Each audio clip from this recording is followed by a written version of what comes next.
प्यार वो एहसास है जो हर किसी को होता है। प्यार वो महसूस है जिसके अंदर खो जाने का दिल करता है। यही एक एहसास मैं आपको बताना चाहता हूँ।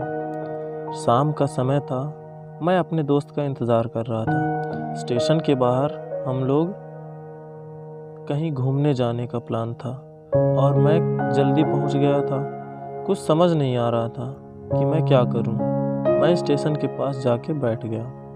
तभी कुछ ऐसा हुआ कि मेरी ज़िंदगी एक अलग मोड़ लेने वाली थी। स्टेशन की तरफ मैं देख रहा था कि मेरा दोस्त आए कि नहीं। तभी अचानक से मेरी नज़र एक लड़की पर पड़ी। वो जो वक्त था, मैं पूरी तरह कुछ देर के लिए थम सा गया था। मैं सब भूल गया था कि मैं कहाँ हूँ, क्यों हूँ। बस मेरी आंखें उस लड़की की तरफ से हट ही नहीं रही थी और इस तरह से मैं उसे देखता ही जा रहा था।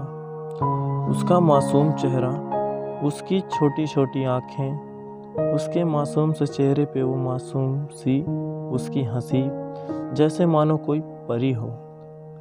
उसे देख पहली नज़र में मानो दिल को कुछ होने लगा था। क्या वो प्यार था? मुझे नहीं पता। बस दिल बोल रहा था कि मेरे दोस्त कुछ देर बाद आए, ये वक्त रुक जाए। मुझे उसका नाम जानना था, उसके बारे में बहुत कुछ पता करने को दिल कर रहा था, लेकिन कैसे करूं, ये समझ ही नहीं आ रहा था। जब कुछ समझ नहीं आया, तब मैंने बस भगवान से प्रार्थना किया कि मुझे ये लड़की मेरी ज़िंदगी में चाहिए। वो जा रही थी, मेरी आंखों से दूर, मुझे रोकना था। मुझे उससे बातें करना था, उससे दोस्ती करनी थी और उसे अपने दिल की बात बतानी थी, लेकिन कैसे? यही सवाल बस बार बार मेरे मन में आ रहा था और मुझे बेचैन किए जा रहा था। मैंने फिर सोच लिया कि वो मेरी आंखों से दूर होने से पहले मुझे इसका नाम पता चल जाए तो मैं इससे अपना बना लूँगा और शायद भगवान ने ही उसे भेजा होगा मेरे लिए, ये मैं समझूंगा। तभी भगवान ने चमत्कार कर दिया। पीछे से आवाज़ आया, प्रिया मैं यहाँ हूँ। फिर वो पीछे देखी तो मैंने देखा वहाँ से एक लड़की आवाज़ दी और वो उसके पास चली गई। तभी मैं समझा उस लड़की का नाम प्रिया था। मैं खुश हो गया और उस लड़की को मन किया जाके धन्यवाद बोल दूं, क्योंकि उसी की वजह से मुझे उसका नाम पता चला। बस तभी मैंने ठान लिया, अब उसे अपना बनाना है, उसे अपनी ज़िंदगी में लाना है। फिर तभी मैं उसके पीछे जाने लगा कि अचानक ही पीछे से एक हाथ आया। पीछे देखा तो दोस्त आ गया था। अब मैं क्या करूं, समझ नहीं आ रहा था। मैं क्या बोलूं उसे, कैसे मना करूं उसे, कैसे जाऊं मैं उसके पीछे। मैं इसी सोच में लगा रहा। तब तक वो मेरी आंखों से दूर जा चुकी थी। मानो रोने का दिल कर रहा था और तभी मानो ऐसा लगा कि जैसे सब कुछ एक सपना सा था। बस और आंखें खुल गया तो सपना टूट गया। मैं वहाँ से चला गया अपने दोस्त के साथ, लेकिन पूरी रास्ते बस उसी के बारे में सोचता रहा। मानो मेरा दिल अब उसके ख्याल से निकलने को तैयार ही नहीं था। दूसरे दिन मैं कॉलेज के लिए तैयार हो गया और मैं कॉलेज पहुंचा और बेंच पे जाकर बैठ गया। तभी दोस्त ने बुलाया और कहा, देख अपने कॉलेज में एक नई लड़की आई है। मेरा मन अभी भी बस उसी के ख्यालों में डूबा हुआ था। आंखों से उसका चेहरा मानो हट ही नहीं रहा था। वो बार बार मुझे आवाज़ दिए जा रहा था। तभी मुझे गुस्सा आया और पीछे उसे बोलने जा ही रहा था कि मैं रुक सा गया। मेरी नज़र मानो फिर से एक बार सपनों में चला गया। मैंने देखा कि वही थी। मानो जैसे मेरी खुशी का कोई ठिकाना ही नहीं रहा। मैं खुद को रोक ही नहीं पा रहा था और मेरे समझ में ही नहीं आ रहा था कि मैं क्या करूं, क्या बोलता मैं। बस जाके अपने दोस्त के गले लग गया और हंसने लगा।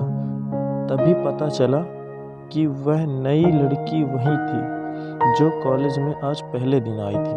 मैं तो मानो हवा में उड़ने लगा। फिर मैंने एक दिन अपने दोस्त को बताया कि ऐसा ऐसा है। उसने कहा, जाके बोल दे उसे अपने दिल की बात। लेकिन मैं डरता था कि वो क्या कहेगी। क्या लगेगा उसे, यही सोच के मैं हमेशा रुक जाता था। मैं सोचने लगता था कि कहीं वो मेरी बातें सुन के मुझसे दूर न हो जाए। मैं उससे दूर नहीं होना चाहता था। मुझे ये एहसास हो गया था कि शायद वो भी मुझे पसंद करती थी, लेकिन वो कभी कुछ नहीं कहती थी। उसे लगता था कि मेरे मन में उसके लिए कुछ नहीं है, लेकिन वो क्या जाने कि उसे पहली नज़र में देख के ही मैंने उसे अपना दिल दे दिया था। दिन बीतते गए, हम लोग एक अच्छे दोस्त की तरह साथ रहते और बातें करते थे, लेकिन मुझे हिम्मत नहीं हुआ कि मैं उससे कुछ भी कहने की, और बस वक्त बीत गया और इस तरह हम लोगों की पढ़ाई पूरी हो गई। लेकिन मेरे दिल में उसके लिए अभी भी पहला और आखिरी प्यार था, और शायद उसके लिए भी। और इस तरह से हमें सबको अलग अलग कंपनी में जॉब लग गई थी। तभी बस एक दिन मैंने सोच लिया कि अब बस मैं उससे कल जाके दिल की बात बता दूंगा। मैं अगले दिन सुबह उठा और मैंने उसे फ़ोन किया, और उसने कहा कि मुझे मिलना है तुमसे। उसने मिलने के लिए हाँ कर दिया, और इस बात से मुझे बहुत खुशी मिली। हम लोगों ने एक समय निर्धारित किया था, और मैं समय से पहले वहाँ उसका इंतज़ार कर रहा था। तभी मेरी नज़र उस पे पड़ी। वही कपड़े, वही बैग, वही छोटी छोटी आँखें, और चेहरे पे वही प्यारी सी मुस्कान।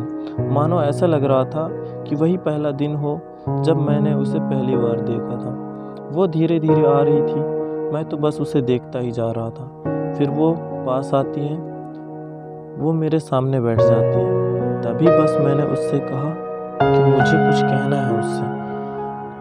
फिर तभी उसने भी कह दिया कि मुझे भी कुछ कहना है तुम्हें। मैं खुश हो गया।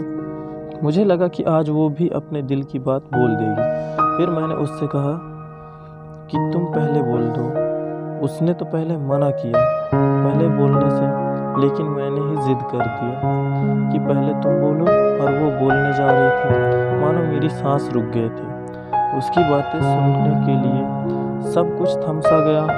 बस ऐसा लग रहा था कि मैं और वो हैं, और कुछ नहीं है आसपास। फिर उसने अपने बैग से एक कार्ड निकाला और दिया मुझे। वो जो पल था, वही पहला पल जब मुझे लगा कि मेरा सपना था और सपना टूट गया। उस कार्ड में उसकी शादी का आमंत्रण था। बस फिर क्या, सब कुछ वहीं रुक गया। शायद मैंने बहुत देर कर दी उसे अपने दिल की बात बताने में, शायद बहुत बहुत देर। फिर उससे मैं शायद बहुत बहुत देर। फिर उसने कहा, तुम क्या कहना चाहते थे? मैं क्या कहता था? बात बदल दी, और वो चली गई, और मैं वहीं बैठा रह गया। मुझे उसे अपना बनाने का बस एक सपना ही था, शायद जो एक समय पे आके टूट गया। वो आज का दिन और पहला दिन मानो क्यों आया था मेरी ज़िंदगी में, अब तक ये बात समझ नहीं आया। पहला दिन भी एक सपने की तरह आई, और कुछ देर बाद टूट गई, और ये आज का पल जो फिर से एक सपना बनकर पल में टूट गया। इसीलिए दोस्तों, कभी भी अपने दिल की बात बताने में देर ना करो, वरना इतना देर हो जाता है कि अपने प्यार को बस सपने में ही अपना बनाना पड़ जाता है।